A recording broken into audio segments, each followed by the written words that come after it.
Buenos días, reciban un cariñoso saludo desde la Asociación Gente para Servir. Hoy es 24 de agosto del 2023 y vamos a continuar con la lectura de la Biblia en un año con la Epístola de San Pablo a los Romanos capítulo 16. Romanos capítulo 16.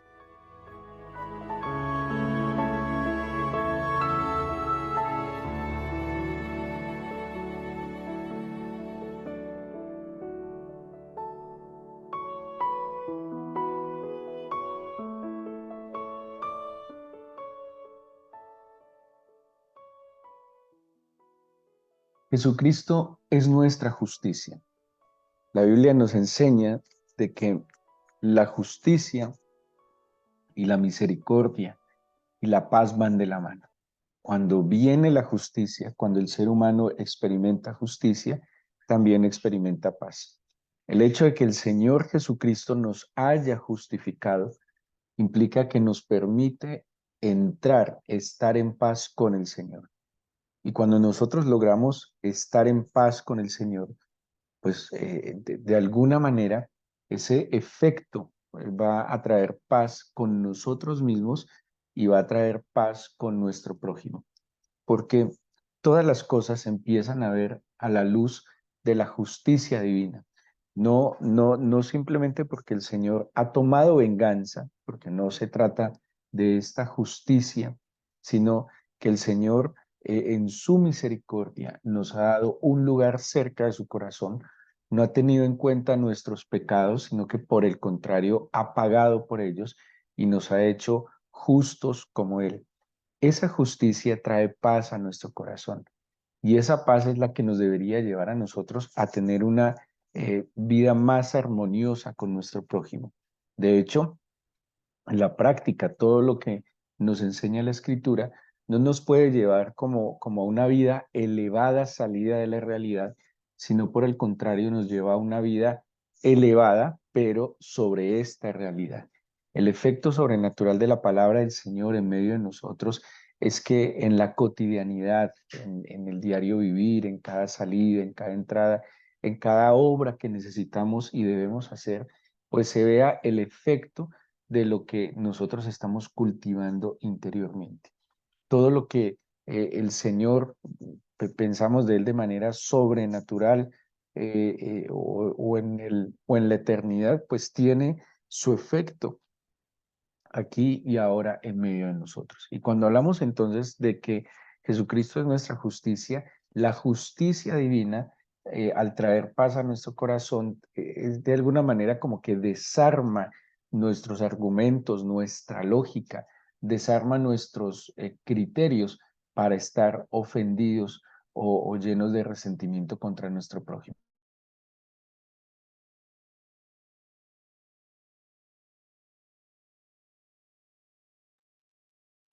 Y Y por eso el habernos centrado tanto en este libro o en esta carta de Pablo a los Romanos, porque vemos claramente el anhelo de un hombre justificado, el anhelo de un hombre que entiende claramente esa obra de Jesucristo en su vida, de llevar a otros esa justificación a través de la evangelización. De allí que dice el mismo apóstol a los Corintios que nosotros somos embajadores de la reconciliación. Quiere decir que de gracia hemos recibido y de gracia también debemos dar. Si esa paz de Dios que sobrepasa el entendimiento vino a nuestro corazón a causa de la justicia, de la justificación del Señor, pues nosotros estamos llamados de esa misma gracia recibida también compartir a otros. Por eso el anhelo y el propósito de San Pablo de ir incluso hasta el límite de lo conocido en aquel entonces que era España para sembrar esa justicia, para llevar esa paz que había gobernado en su corazón de manera sobrenatural, esa paz que experimentó estando en situaciones tan difíciles como la cárcel, esa paz que sobrepasaba el entendimiento en situaciones tan adversas como la persecución, lo que les mencionaba ayer, el naufragio, imagínense 14 días y 14 noches en medio de una tormenta que menciona el libro de los Hechos, que incluso no había luz del día en 14 días y 14 noches. Imagínense la experiencia. Y en aquel entonces, ¿sí? Ahora, Pablo tenía ese propósito de compartir esa justicia que llenaría su corazón de paz. El capítulo 16 de los Romanos es un capítulo muy conmovedor.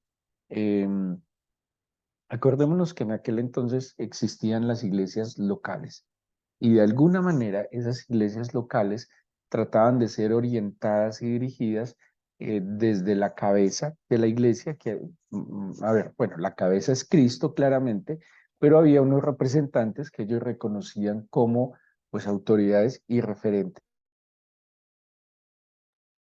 que eran los apóstoles. ¿Cuál era la autoridad? Mm, Particular que tenían los apóstoles, pues nada más y nada menos que haber sido llamados por el Señor, que haber compartido los años de ministerio del Señor, pues la sola cercanía del Señor era la autoridad que tenía los apóstoles, ¿sí? Tiene mucho sentido porque ellos estaban cara a cara con el Señor, escucharon sus dichos, conocieron las particularidades del Señor. Por eso a veces cuestionaban tanto la autoridad apostólica de San Pablo, porque San Pablo pues realmente no estuvo con el Señor, con el Jesús de Nazaret, sino que San Pablo pues tuvo un encuentro con el Señor Jesús resucitado. No, a ver, no tiene diferencia alguna, ¿sí? De hecho, fue mucho más difícil para San Pablo conocer al Señor que para el mismo, que para los apóstoles. Los apóstoles lo tuvieron como diríamos nosotros, en carne y hueso, frente a frente, cara a cara, pero a San Pablo le tocó a través del Espíritu. Pero tanto los unos como San Pablo tenían esa autoridad apostólica por su cercanía con el Señor. Y eso es lo más importante, digámoslo en el buen sentido de la autoridad espiritual. La autoridad espiritual se la da al Señor a una persona que está en el secreto con Él, ¿sí? Que le conoce, que camina con Él, que escucha su voz, que rinde su vida a Él, que somete y sujeta todas sus cosas al Señor. Y de esa manera, Pablo, por eso con toda certeza decía Pablo, apóstol de Jesucristo. Así que estos apóstoles que tenían la misión de establecer iglesias, pero también de fortalecerlas, de orientarlas, era lo que le generaba, a pesar de que había muchas iglesias locales, como una unidad a la iglesia, ¿sí? Por eso se empezaron a generar los concilios, se habla del concilio de Jerusalén mencionado en la Biblia, para darle como orientación a las iglesias y que no simplemente, pues, por las diferentes situaciones que se iban presentando. Pero las iglesias locales eran en sí casas familiares, ¿sí? En aquel entonces se tenía la concepción de grandes templos, no se tenía, porque no era como tal una religión, ¿sí? No se veía como una religión, se veía más bien como una decisión de vida, como una forma de vida, como una convicción, además de que no era muy popular, que era una fe que tenía bastantes enemigos, desde los judíos, los mismos romanos. Así que, pues, entre más bajo perfil, por decirlo de alguna manera, se mantuviera, pues era para todos incluso un poco más seguro. Lo que tenemos en el capítulo 16 es ese reconocimiento de Pablo a, a esas iglesias que se fundamentan en una familia, ¿sí? Y es lo que nos va diciendo el libro de los Hechos, como hombres y mujeres que creen, por ejemplo, para darles un ejemplo, Cornelio. Cuando Cornelio tiene la visión, fruto de orar, de buscar al Señor, una visión que tiene Cornelio, una visión que tiene al mismo tiempo Pedro. Y cuando Cornelio recibe a Pedro en su casa, pues habla de que él y toda su casa creyeron, ¿sí? Cuando el carcelero en Éfeso eh, pues se iba a suicidar y Pablo y Apolos le comparten. dice que él los lleva a su casa, los recibe en su casa, fueron bautizados, él y toda su casa recibieron la salvación.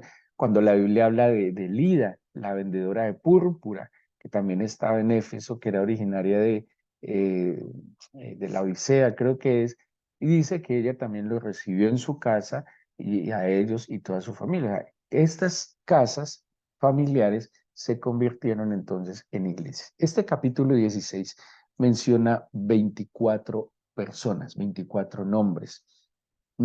Y es muy particular porque a cada nombre se le da un reconocimiento, ¿sí? Pablo está saludando, esto es lo que se conoce como salutación final o despedida, está saludando a la iglesia que está en Roma y menciona 24 nombres, a cada uno dándoles un lugar muy especial. De los 24 nombres que menciona Pablo, hay 6 mujeres, y esto no es un dato menor, porque es que acordémonos que es una época en que la mujer no es estimada de la misma manera como es estimado el hombre, ¿sí?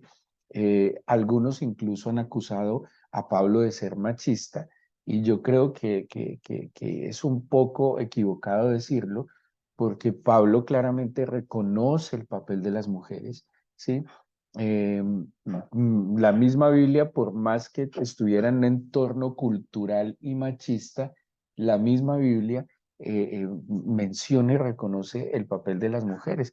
Aquí hay 6 mujeres que reconoce San Pablo con unas particularidades, pero hay un detalle de estos 24 nombres, y es que hay 13 nombres que en documentos históricos que tienen que ver con el palacio real, o sea, con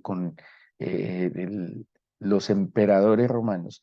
De estos 24 nombres, hay 13 que figuran en documentos referentes al palacio real, ¿sí?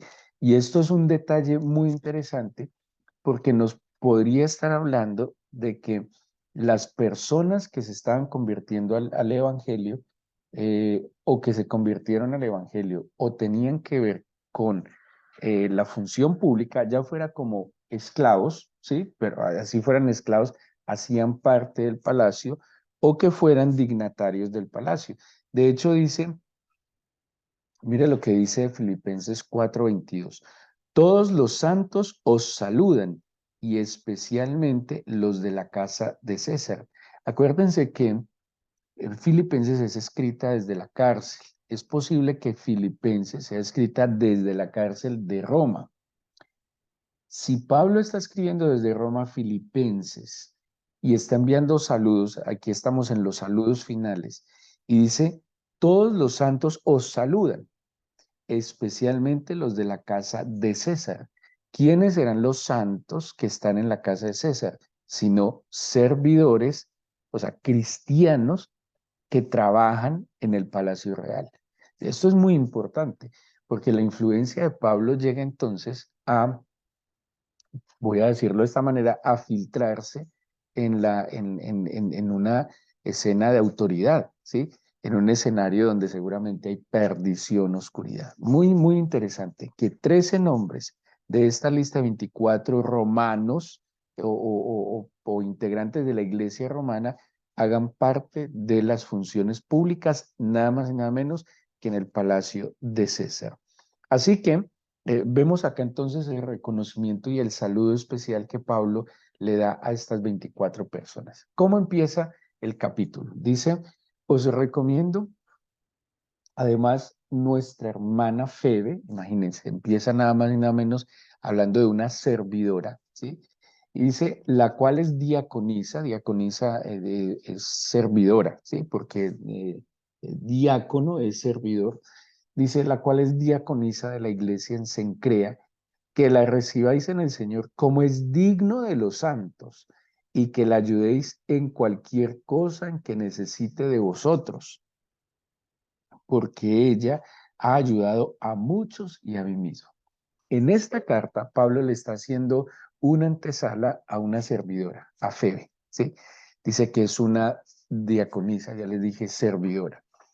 Pablo reconoce la labor de esta mujer, pero también le está pidiendo a la iglesia que le reconozca y que le facilite, porque al fin y al cabo ella es servidora del Señor y dice, recíbanla como a los santos y ayúdenla en cualquier cosa que necesite de vosotros, porque ella ha ayudado a muchos. ¿Sí? Si ven que lo que les decía en estos saludos finales, él está dando unas recomendaciones y les está pidiendo, facilítenle la función a Febes, que es una mujer de Dios. ¿Sí? Luego dice, y van a aparecer unos personajes muy interesantes que me parece a mí muy importantes, y son Priscila y Aquila. Dice, saludad a Priscila y Aquila, mis colaboradores en Cristo, que expusieron su vida por mí, a los cuales no solo yo doy gracias, sino también todas las iglesias de los gentiles. Saludad también a la iglesia de su casa. Bueno, luego dice otros nombres, pero quiero centrarme unos minutos en Priscila y Aquila. Priscila y Aquila eran, bueno, hay unas teorías sobre una particularidad, que Priscila y Aquila, Priscila es la esposa y Aquila el esposo. Hay una particularidad en la escritura de este tiempo, pues y hasta de este tiempo, que generalmente cuando se habla de una pareja se menciona primero al varón, ¿sí? Pero cuando se menciona en la Biblia Priscila y Aquila, se menciona primero a la mujer. Esto no es un detalle menor. Algunos comentan que pareciera que Priscila era una mujer de clase alta, ¿sí? Era una mujer como y algunos creen que era romana y que Aquila era judío natural del Ponto, porque ellos vienen del Ponto, y que por eso colocan a Priscila primero porque era una mujer de la clase alta, ¿sí? Lo que sea es que en los escritos de la Biblia, cuando colocan primero a Priscila y Aquila, le están dando un reconocimiento muy especial a la función que ésta y su esposo están cumpliendo. ¿Quiénes eran Priscila y Aquila? Eran naturales del Ponto, que queda más o menos al nororiente de lo que hoy es Turquía, y ellos, porque Roma era una ciudad cosmopolita que reunía a personas de muchos lugares del mundo conocido. No sé, como Nueva York, que reúne personas de muchas nacionalidades, seguramente por oportunidades laborales, seguramente por la economía, bueno, por lo que sea. Reunía entonces personas de lugares tan lejanos para Roma como el Ponto. Allí estaban Priscila y Aquila. Así que son judíos del Ponto que posiblemente conocieron al Señor Jesús en la predicación de Pedro, cuando en aquel día de Pentecostés, en que había muchas personas de muchas nacionalidades y ahí está mencionado el Ponto. Muy posiblemente ellos recibieron al Señor Jesús en ese momento, cuando estaban en Jerusalén, luego se trasladan a Roma, por lo que les acabo de mencionar, pero hubo un momento en que hubo una persecución hacia los judíos en Roma y fueron sacados de Roma, ¿sí? Fueron expulsados de Roma y es donde Pablo los va a conocer en Corinto. Entonces son del Ponto, vivieron en Roma, son expulsados de Roma y Pablo los conoce en Corinto, que Corinto es en la región de Acaya, en Grecia. De Corinto, Pablo se los lleva para Éfeso. Éfeso es, digámoslo así, al frente de Corinto, pero al otro lado del mar Egeo, ¿sí? O sea, pasan de Grecia a Asia, así se conocía en aquel entonces Asia, hoy es Turquía, y los dejan en Éfeso, y en Éfeso establecen la iglesia de Éfeso en la casa de Priscila y Aquila. Luego Priscila y Aquila, cuando el decreto cambia, de que los judíos no podían estar en Roma, ellos vuelven a Roma, ¿sí? Y según esto que nos está diciendo Pablo acá, en la casa de Priscila y Aquila, tanto en Éfeso como en Roma, había una iglesia, ¿sí? Que me llamaba mucho la atención de esta pareja, porque según nos muestra la Biblia, donde ellos estuvieron, su casa fue una iglesia, su casa fue una casa de oración, ¿sí? Era una casa de puertas y corazones abiertos, no solo al evangelio, no solo al servicio del Señor, sino que estaba abierta al prójimo, ¿sí? Al servir al prójimo a través del ministerio de la palabra. Priscila y Aquila van a ser tan importantes que son ellos los que eh, van a fungir como maestros de un hombre muy importante y muy interesante como Apolos. Seguramente usted ha leído y ha escuchado mencionar Apolos en la Biblia. Apolos era un judío que venía de Alejandría. Alejandría es un puerto muy importante en Egipto y Apolos vino a Éfeso, pero cuando viene a Éfeso, Apolos desconocía muchísimas cosas del Evangelio. ¿Quiénes fueron los maestros de Apolos? Que además Apolos luego fue un servidor muy importante en la región de Acaya y en Grecia. ¿Y quienes ayudaron, orientaron, edificaron a Apolos? Nada más y nada menos que Priscila y Aquila. Priscila y Aquila aparecen en Hechos, en Corintios, mencionados en Timoteo y aquí en Romanos como servidores, una pareja, esposos, que donde quiera que estaban, su casa era casa de oración. Ese es un ejemplo maravilloso. Que mi casa sea una casa de puertas abiertas y de corazón abierto al Señor, pero también al Evangelio. Ahí hay un comentario que hacía William Barclay sobre Priscila de Aquila y decía que de alguna manera, cuando mi casa y mi corazón es abierto a la obra del Señor, es de alguna manera una manera de proteger mi vida y de proteger mi casa. Claro, es que una cosa generalmente se habla mucho de las cosas que se hacen de puerta para adentro o de puerta cerrada. Hay dinámicas familiares que son ocultas, ¿sí?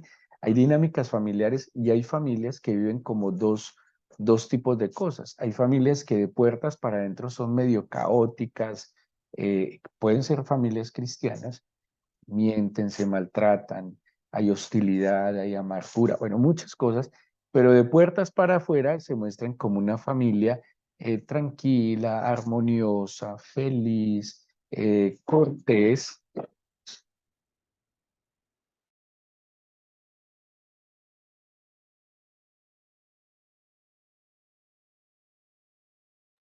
Y estas familias pues tienen un riesgo más alto y es que no están abiertas al Evangelio, pero sí están abriendo puertas a otras cosas que les pueden destruir y alejar del camino del Señor. Pero una familia que le abre sus puertas al Evangelio, que le abre sus puertas al servicio del Evangelio, pues siempre estará, digamos, de alguna manera observada, siempre tendrá que, a pesar de las dinámicas normales que puede vivir una familia de dificultades, pues siempre estará a escrutinio y el siempre estar a escrutinio le guardará y le ayudará a estar más guardada y más firme. Eso es lo que dice William Burke, que una familia que abre sus puertas al Evangelio, no solo al recibir el Evangelio, sino a servir en el Evangelio, es una familia que siempre será un referente y al ser un referente, ella misma será guardada, porque no se puede dar el lujo de caer en malas prácticas porque su casa es casa de oración. ¡Qué bendición! Qué bendición para Priscila de Aquila que su casa y donde, por eso yo creo que ellos entendieron la bendición y dijeron, donde quiera que vayamos, nuestra casa será casa de oración. Pero cuando una familia se cierra y oculta y vive dinámicas diferentes, es porque está gestando algo internamente que tarde que temprano le va a hacer daño y tarde que temprano le puede incluso amenazar con la destrucción. Otros personajes que tenemos acá, bueno, va a aparecer Andrónico y Junias, que son también una pareja, pero mire lo que dice Pablo, mis parientes y mis compañeros de prisiones. O sea, Pablo, el ministerio de Pablo fue tan importante y lo que habla ahora, la justicia que él experimentó, la paz que él experimentó, ¿a quién se la llevó? A su propia familia. Dice versículos, bueno, el 8, saludad a Amplias, amado mío en el Señor, a Urbano, nuestro colaborador en Cristo Jesús, versículo 10, saludad a Peles, aprobado en Cristo, saludad a los de la casa de Aristóbulo, saludad a Herodión, mi pariente, aquí aparece otro pariente de Pablo, Herodión, Saludad a los de la casa de Narciso, los cuales están en el Señor. Saludad a Trifena y Trifosa. Algunos piensan que eran dos mellizas, por eso la similitud de sus nombres. Dice, las cuales trabajan en el Señor. Saludad a Pérsida, la cual ha trabajado mucho en el Señor, lo que les mencionaba. Menciona a las mujeres y les reconoce que son importantes y útiles en la función de la iglesia. Luego dice, saludad a Síncrito, a Flegonte, a Hermas, a Patroas, a Hermes y a los hermanos que están con ellos. Saludad a Filólogo, a Julia, a Nereo, a su hermana, a Olimpas y a todos los santos que están con ellos. Saludaos los unos a los otros con ósculo santo.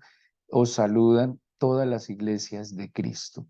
Había alguien, Rufo, no encuentro a Rufo, porque Rufo pareciera que, eh, porque Pablo menciona a Rufo como si fuera hermano de él.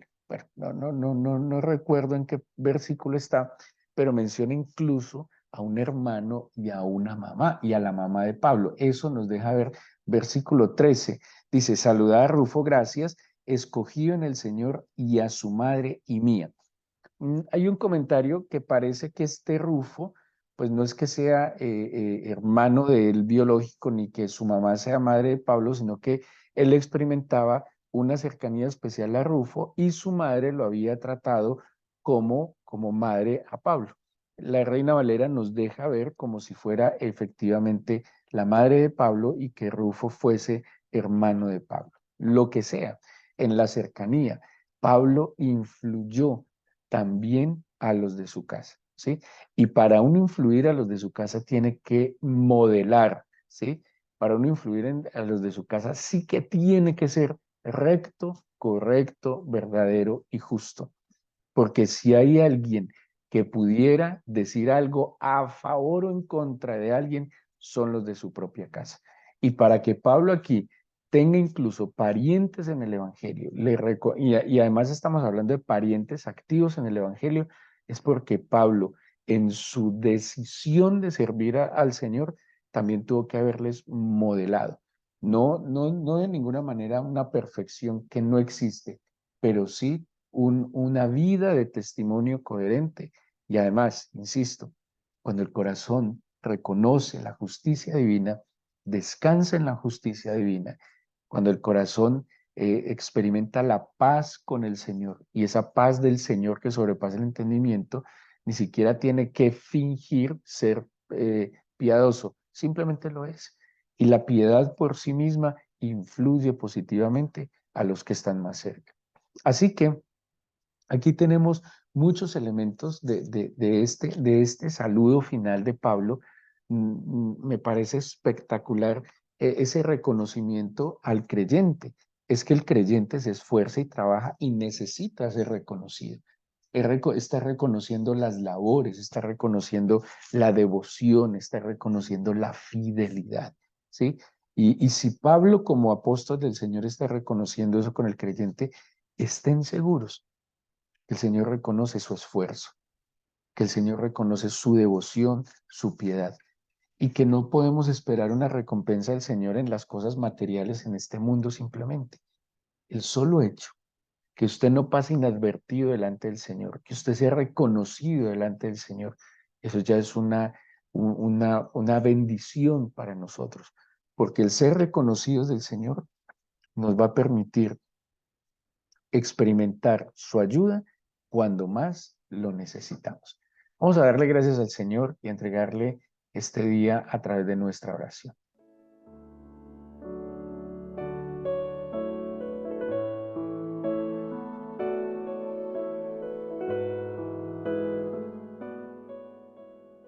Padre, permite eh, que nuestras vidas sean unas vidas abiertas a ti, a la verdad, al Evangelio, Señor, a la salvación. Permítenos ser, Señor, fieles a ti, fieles a tu palabra. Permítenos, Señor, ser, como dice la Escritura, hacedores de tus palabras. Toma este día, Señor, Y te pido que nos des tu bendición, dándonos conciencia de ti en cada uno de nuestros caminos, en cada una de las cosas que emprendamos. Bendice a cada uno de tus hijos, ayúdales en sus dificultades, atiende sus oraciones y permíteles ver tu bendición en el nombre de Jesús. Amén.